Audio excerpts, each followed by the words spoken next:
Good evening students. विद्यार्थी मित्रांनो, शुभ संध्या. आजपासून आम्ही पुन्हा एकदा तुमच्यासाठी ऑनलाईन तास सुरू करत आहोत. तुमच्या काही अडचणी, तुमच्या काही कौटुंबिक अडचणी, इतर काही आर्थिक बाबी यांमुळे तुम्हाला शाळेत येता आलेले नाही. त्यामुळे तुमचा अभ्यास मागे राहू नये, तुम्ही इतर विद्यार्थ्यांच्या बरोबरीनेच अभ्यास करावा यासाठी आम्ही आजपासून तुमच्यासाठी ऑनलाईन तास सुरू करत आहोत. दर मंगळवारी आपला इंग्रजीचा तास नेहमीप्रमाणे होणार आहे. विद्यार्थी मित्रांनो, जेव्हापर्यंत आपण ऑनलाईन तास ज्या दिवसापासून बंद केला होता त्या दिवशी शेवटी आपण कोणता टॉपिक पाहिला होता? बरोबर, मायाज ड्रीम ही आपण स्टोरी पाहिली होती. आज आपण पुढचा टॉपिक जो पाहणार आहोत त्या टॉपिक नेम इज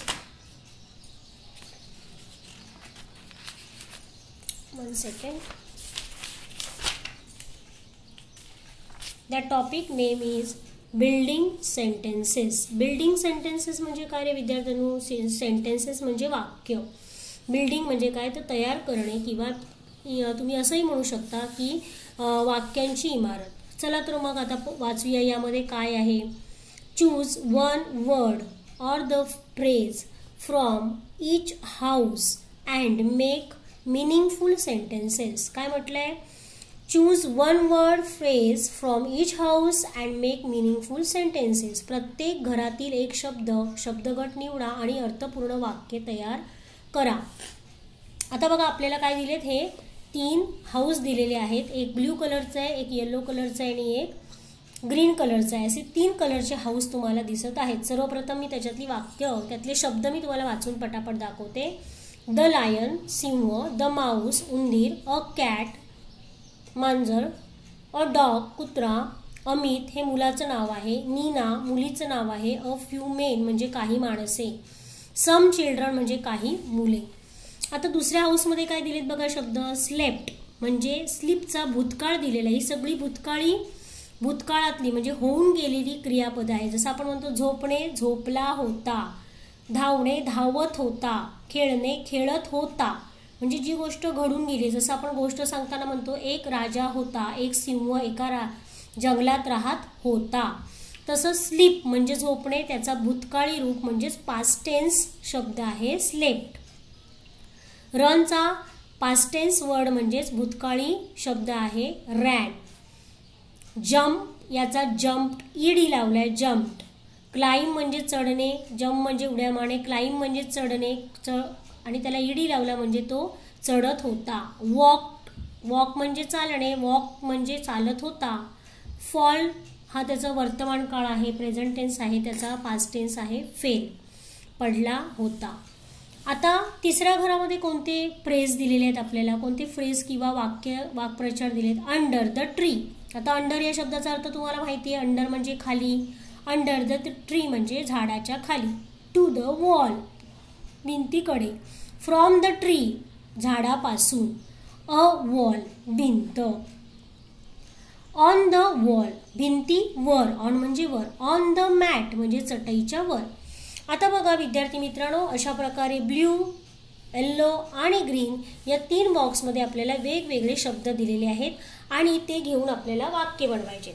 आता ही वाक्य बनवताना आपण अर्थपूर्ण वाक्य बनवायचे आहेत. आता माझ्याकडे ते पुस्तक आहे, मी ते वही पण घेते आणि तुमच्या समोर ही वाक्य लिहिणार आहेत. तशा प्रकारे तुम्ही वाक्य काय करायची तयार करण्याचा प्रयत्न करायचे. आता याच्यावरून भरपूर सारी वाक्य बनतात, खूप वाक्य बनतात. आता बघा याच्यातला the lion slept under the tree, ही तिन्ही यातलं एक फ्रेज, यातली एक वर्ड आणि यातला एक फ्रेज घेतला तर वाक्य काय बनतं बघा. पहिलंच वाक्य आपल्याला मिळालेलं आहे. तर वाक्य बनलेलं आहे, एक मिनिट पेनाने लिहिते म्हणजे तुम्हाला स्पष्ट दिसेल.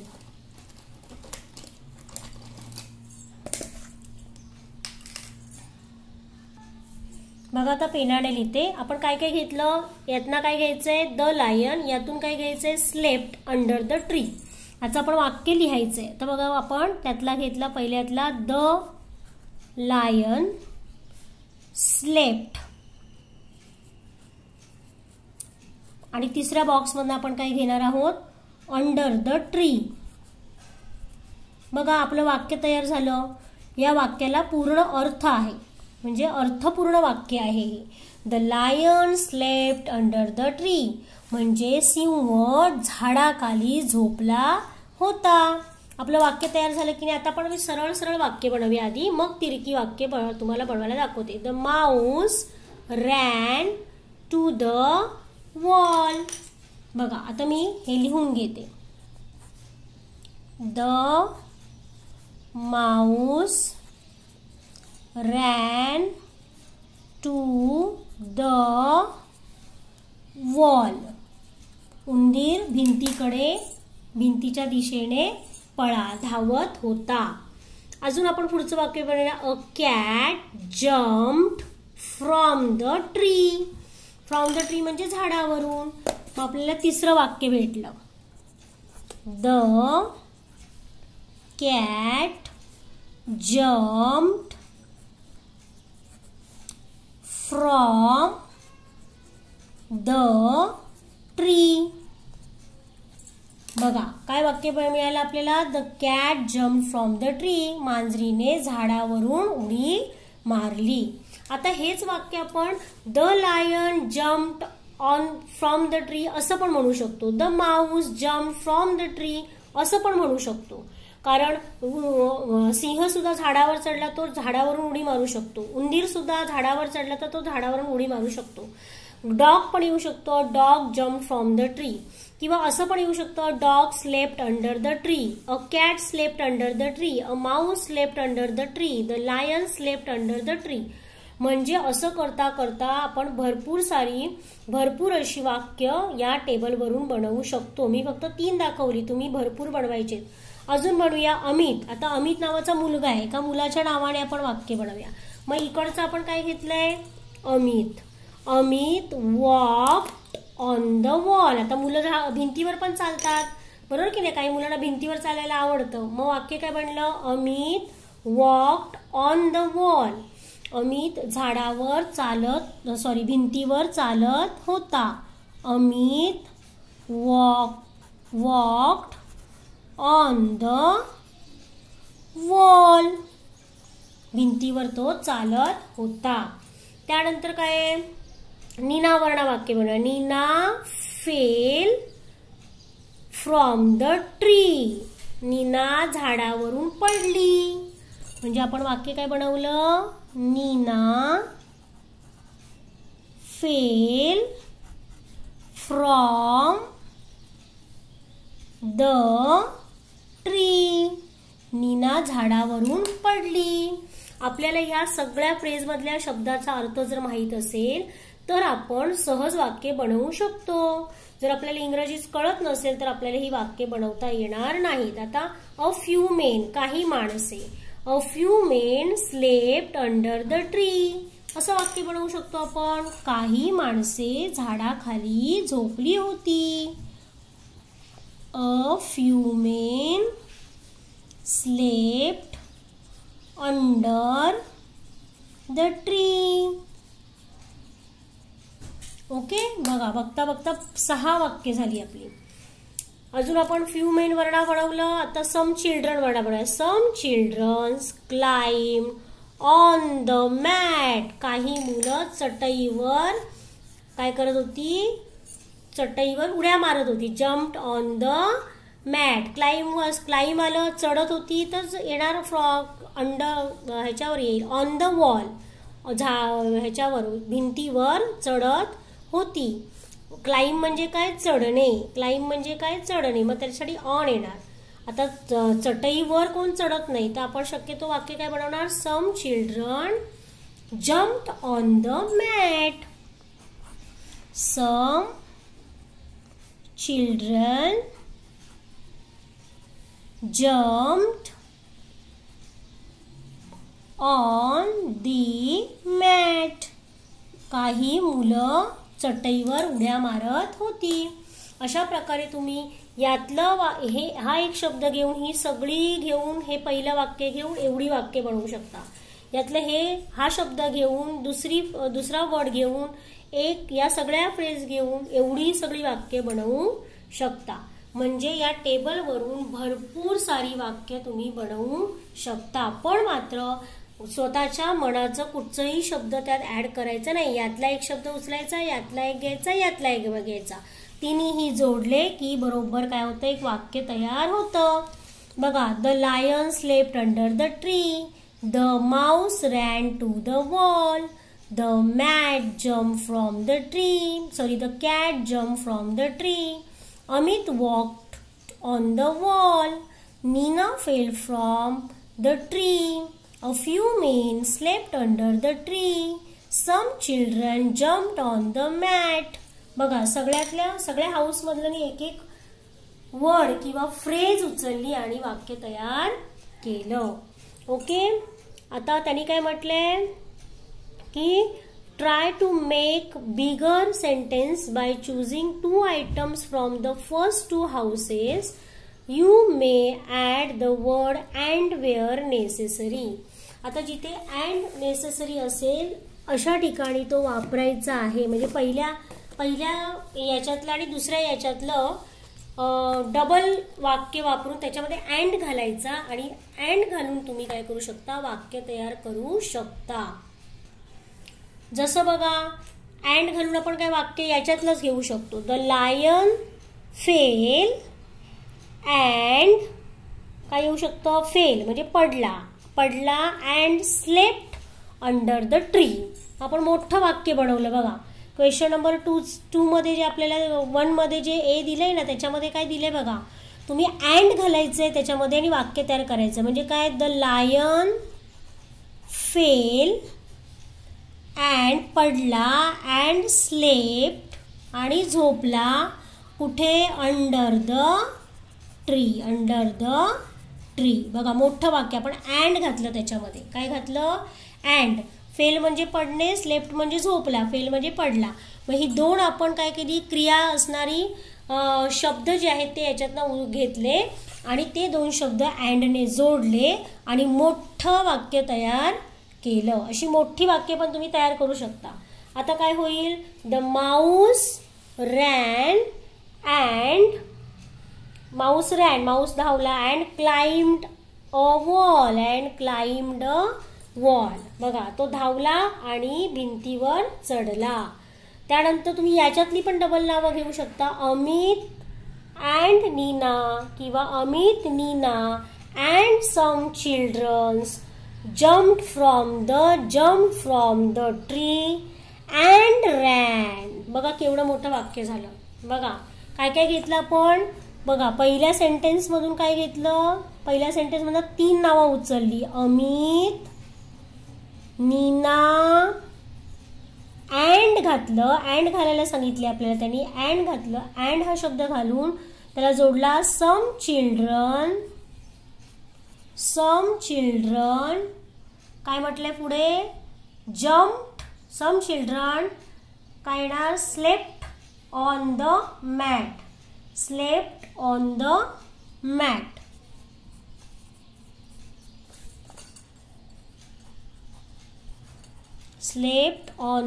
मॅट. किंवा तुम्ही असं पण लिहू शकता, some children jump from the tree. म्हणजे असं पण येऊ शकतं वाक्य. अमित, नीना आणि काही मुलांनी झाडावरून उड्या मारल्या अँड दे रन आणि ते धावत सुटले, असं पण येऊ शकतं. ठीक आहे, अँड रॅन. म्हणजे अशा प्रकारे अँड वापरून, अँड कुठे कुठे वापरला जातो, आणि जसं आपण मराठीत म्हणतो ना, सीमा, राजू आणि रोहित तिघेही शाळेत गेले. बरोबर, तिथे आपण आणि घातलं. किंवा आपण म्हणू शकतो काय, सीमा, राजू आणि रोहित शाळेत गेले आणि त्यांनी अभ्यास केला. म्हणजे आपण अजून वाक्य आणि हा शब्द घालून वाढवला. तसा हा इंग्रजीमध्ये अँड हा शब्द क्रियापदामध्ये घालायचा किंवा एकापेक्षा जास्त नावं असतील तर त्याच्यामध्ये घालायचं आणि वाक्य मोठं तयार करायचं, असा हा प्रश्न आहे. त्यानंतर खाली एक टेबल दिलेला आहे आपल्याला. या खालच्या टेबलमध्ये आपल्याला सगळी भविष्यकाळी विलची वाक्य दिलेली आहेत. म्हणजेच भविष्यकाळातील सर्व वाक्य दिलेली आहेत, ज्याला आपण इंग्रजीमध्ये फ्युचर टेन्स असं म्हणतो. काय म्हणतो, फ्युचर टेन्स. फ्युचर टेन्स म्हणजे भविष्य काळातील वाक्य. जसं आपण भविष्य काळातलं म्हणजे काय म्हणतो, मी डॉक्टर होणार आहे, मी गावी जाणार आहे, गेलोय का नाही, जाणार आहे, म्हणजे फ्युचर टेन्स. भविष्यकाळ. ज्योतिष कसं सांगतो, हा तुम्हाला भरपूर पैसे मिळतील, तुम्ही खूप श्रीमंत व्हाल, मी तुम्हाला ज्योतिष सांगतो, तुमचं भविष्य सांगतो, तुम्ही मोठे डॉक्टर व्हाल, तुमच्याकडे भरपूर पैसे येतील. आलेत का? नाही. होणार असेल तेव्हा इंग्लिशमध्ये काय केलं जातं तर विल हे सहाय्यकारी क्रियापद, विल बघा इथे दिसते तुम्हाला, विल हा शब्द दिसतोय, हे सहाय्यकारी क्रियापद याला म्हणतात. हे वापरून जे वाक्य तयार होतं ते भविष्यकाळातीलच भविष्यकाळाचं रूप दाखवणारं वाक्य असतं. आता याची पण आपल्याला 3 टेबल दिली आहेत. या 3 टेबलवरून आपल्याला वाक्य बनवायची आहेत. आता बघा इथे यातलं एक वाक्य घेतलं, यातलं एक क्रियापद घेतलं आणि यातला एक वर्ड घेतला, तर वाक्य काय तयार होईल बघा. क्वेश्चन नंबर 2 ला पहिलं वाक्य काय तयार होईल, पहिलं घ्यायचंय आय विल घेतलं, दुसऱ्या बॉक्समधून काय घेतलं सिंग, टुमॉरो, तिसऱ्या बॉक्समधून काय घेतलं टुमॉरो. जेव्हा आपण करणार आहोत पुढे तेव्हा टुमॉरो, त्यानंतर आत्ताच्या वेळेच्या नंतरचा today, tonight, on the day after tomorrow, बरोबर, एक दिवस सोडून, 2 days आफ्टर टुमॉरो, 2 दिवसानंतर, ॲट वन्स अगदी लगेच, लगेचच मी करणार आहे पण केलेले नाहीये, त्यानंतर सून, त्यानंतर लॅटर, यासारखे शब्द भविष्य काळासाठी वापरले जातात इंग्रजीमध्ये. जसे आपण मराठीत म्हणतो उद्या मी करेन, थोड्या वेळाने करेन, आजच करेन पण थोड्या वेळाने, टू नाईट आज रात्री करेन, आत्ता नाही, आता बोलतोय ते नाही, रात्री मी करणार आहे, म्हणजे भविष्यकाळ झाला. On the day after tomorrow एका दिवसानंतर करणार आहे, 2 days आफ्टर टुमॉरो 2 दिवसानंतर करणार आहे, ॲट वन्स थोड्याच वेळात करणार आहे, सून लवकरच, लॅटर म्हणजे नंतर. अशा प्रकारे हे शब्द काय आहेत, भविष्यकाळी रूप दाखवणारे शब्द आहेत. त्याची आपल्याला वाक्य बनवायला सांगितली आहे.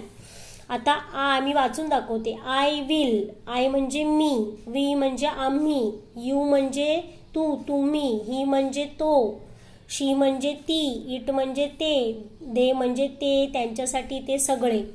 I will, we will, you will, he will, she will, it will, they will, असे हे मूळ क्रियापदाला किंवा मूळ कर्त्याला काय लावलेलं आहे, विल हे क्रियापद सहाय्यकारी क्रियापद लावलेलं आहे. ठीक आहे. आणि आता हे शब्द दिलेत आपल्याला. सिंग म्हणजे गाणे, स्टडी म्हणजे अभ्यास करणे, लिव्ह म्हणजे सोडणे, प्ले म्हणजे खेळणे, वॉश म्हणजे धुणे, पेंट म्हणजे रंगवणे, स्पीक म्हणजे बोलणे, राईट म्हणजे लिहिणे, मेक इट म्हणजे बनवणे. ही सगळी काय आहेत, क्रिया आहेत. आपले सगळे ऍक्शन वर्ड आहेत, हे क्रियापद. आपण हे सगळं काम करतो, गाण्याचं, अभ्यास करण्याचं, सोडून देण्याचं, खेळण्याचं, धुण्याचं, रंगवण्याचं, बोलण्याचं, लिहिण्याचं, बनवण्याचं, ही सगळी आपली कामांची यादी आहे किंवा ही आपली सगळी कामांची इंग्रजी नावे आहेत. ते कधी करतो आपण, तर नंतर करतो, त्यासाठी हे सगळे शब्द दिलेत. आता आपण दुसरं वाक्य बनवूया. We will study on the day after tomorrow, असं दुसरं वाक्य बनवूया. काय वाक्य, वी विल म्हणजे आम्ही, स्टडी म्हणजे अभ्यास करू, कधी, ऑन द डे, तिसऱ्या ग्रुप मधलं मी काय लिहून घेणार आहे तसंच्या तसं बघून, on the day after tomorrow. Okay, माझं वाक्य काय तयार झालं, we will study on the day after tomorrow, असं मी वाक्य या बिल्डिंग वरून बनवलं. You will wash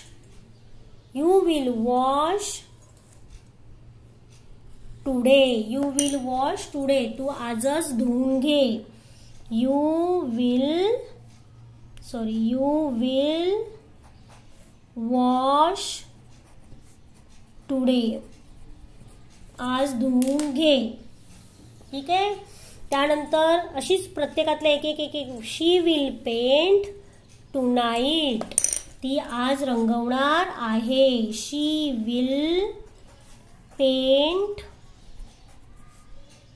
to night, आज रात्री रंगवणार आहे किंवा रंगकाम करणार आहे.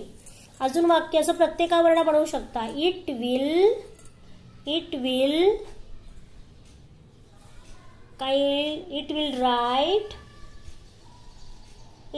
Right soon, it will write soon. ते लवकरच लिहितील. It will write soon. असं प्रत्येकातला एक एक वर्ड उचलून आपण अर्थपूर्ण वाक्य बनवायला शिकलो. जसं इथे अँड घालून वाक्य मोठं बनवायचं होतं, तसंच इथे तुम्हाला सांगितलंय की हे काही शब्द दिले, ते शब्द कोणाला मॅच बरोबर होतात त्याच्याबरोबर जोडून अजून मोठं वाक्य तयार करा. आता बघा इथे काय म्हटलंय, now try to add the following words to your sentences to make bigger and meaningful sentences. त्यांनी म्हटलंय आता तुम्ही काय प्रयत्न करा, हे जे खाली शब्द दिलेले आहेत ते तुमच्या ह्या वरच्या वाक्यांमध्ये जोडा आणि मोठं मिनिंगफुल अर्थपूर्ण वाक्य तयार करा. पण आता सगळे शब्द सगळ्याच वाक्यांना मॅच होत नाहीत, त्यामुळे आपण या शब्दांचा आधी अर्थ जाणून घेऊया. दिस प्लेस म्हणजे ही जागा, अ गेम म्हणजे खेळ, अ फ्यू लाईन्स म्हणजे काही लाईन्स, दिस लेसन म्हणजे हा धडा, अ सॉन्ग म्हणजे गाणे, द ड्रम म्हणजे ड्रम आपण वाजवतो तो गाण्या म्युझिकसाठी, अ पिक्चर म्हणजे चित्र, माय क्लोथ्स म्हणजे माझे कपडे, अ स्टोरी म्हणजे गोष्ट. आता